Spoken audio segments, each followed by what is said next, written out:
Hello everyone, welcome back. Today we're tackling the problem called largest submatrix with rearrangements. This one is really clever, so let's break it down step by step. Here is the problem description. We are given a grid made up of only zeros and ones. We are allowed to completely rearrange the columns of this grid in any order we want. Our ultimate goal is to find the area of the biggest solid block of ones we can create, after shuffling those columns around. To find a submatrix, which is just a smaller rectangle inside our grid, we need a base and a height. Think of it like building a stack of blocks. For any given row, the ones in that row form the base of our building.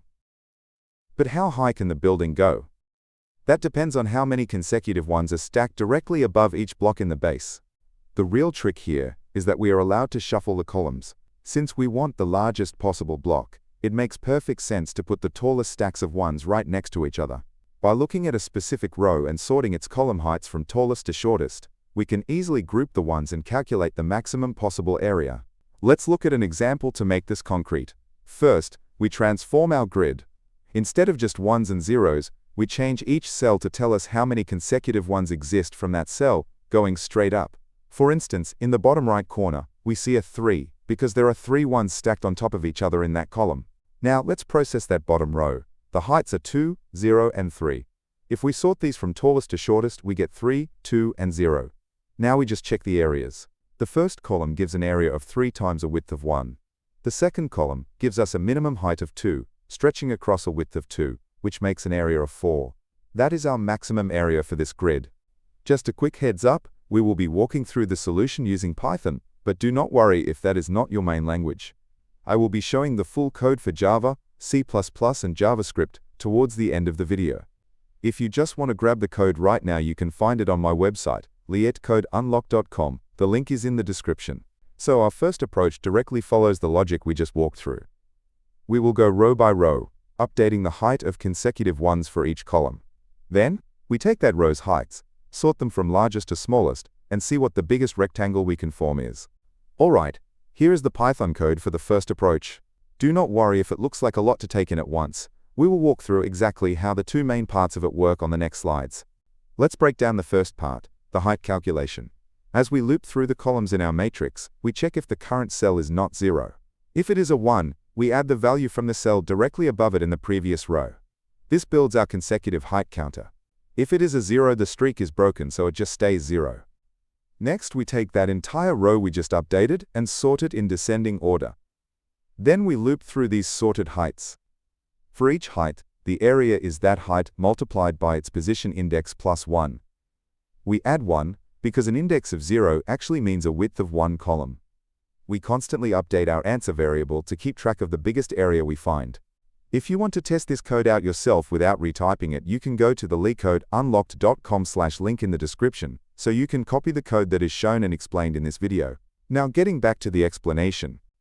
Code can be hard to visualize just by looking at it, so let's run a simple example through it line by line. On the first row, our heights are 0, 0, 1.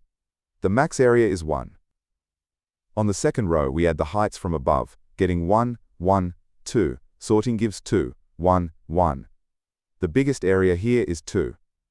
On the final row, the heights become 2, 0, 3. After sorting, testing the areas gives us a max area of 4. We will look at the next approach in just a second, but first I want to quickly say why this channel looks and sounds the way it does. You can probably tell this is narrated by AI. I actually built this tool for myself, so I could generate clear, instant explanations the moment a daily problem drops to help myself learn. It helps me study faster, and I upload them here in case they help you too. I do not put ads in these videos, and I do not take any sponsorships. Anyway, let's get back to the video. Okay, now for the second method. The first approach is great, but it modifies the original grid that was passed into our function, which is often considered bad practice in real software engineering interviews. Our second approach fixes this. Instead of changing the grid itself, we just keep track of the previous row's heights in a separate, temporary list. And here is the code for that second approach. It looks very similar to the first one. But notice we create a copy of the row called current row, and use an array called previous row to calculate our heights. This leaves the original matrix completely untouched. At the end of the loop, we just set the previous row to be our current row for the next iteration. Can we do even better? Sorting the entire row takes extra time. Our third approach avoids sorting entirely. Since we only care about columns that actually have a 1 in them, we can just keep a list of pairs, specifically, the height of the column and its original index. If we maintain this list so it stays sorted from the previous row, we can save a lot of processing time. Here is the code for the no-sort approach. We loop through each height and column pair in our previous heights list. If the current cell is also a 1, we just add 1 to its height and append it to our new list. Because we process the already tallest columns first, our new list naturally stays sorted. Then we just sweep through any newly started streaks of 1s and calculate the area just like before. Let's quickly talk about edge cases. What if the grid is entirely zeros? Well, our height streaks never start, so the maximum area naturally stays at 0, which is correct. If it is all 1s, the heights just keep growing row by row, and our sorting logic will perfectly capture the area of the entire grid by the time we reach the bottom. How fast is this? For the first two approaches, sorting the row takes the most time. So the time complexity is big O of m times n times log n, where m is the number of rows and n is the number of columns. The third approach drops the sort completely, giving us a faster big O of m times n time complexity. The space complexity is big O of n for storing our temporary rows and height arrays. Alright, that covers the Python solutions. As promised, here are the full solutions for Java, C++, and JavaScript. Instead of pausing and typing these out, you can just go to leetcodeunlocked.com via the link in the description to copy and paste the exact code directly. Here is the full solution in Java, using the approach where we sort the heights. Notice that Java sorts in ascending order, so we calculate the width slightly differently by subtracting the index from the total length. Next up, here is the C++ version. This one uses the standard sort function with a greater than comparator to achieve the descending order we want. And finally, here is the solution in JavaScript. We use the spread operator to copy the row and a custom sort function to sort the numbers descending. So, let's wrap it up. We learned that we can convert this two-dimensional area problem into a one-dimensional problem by just looking at heights row by row.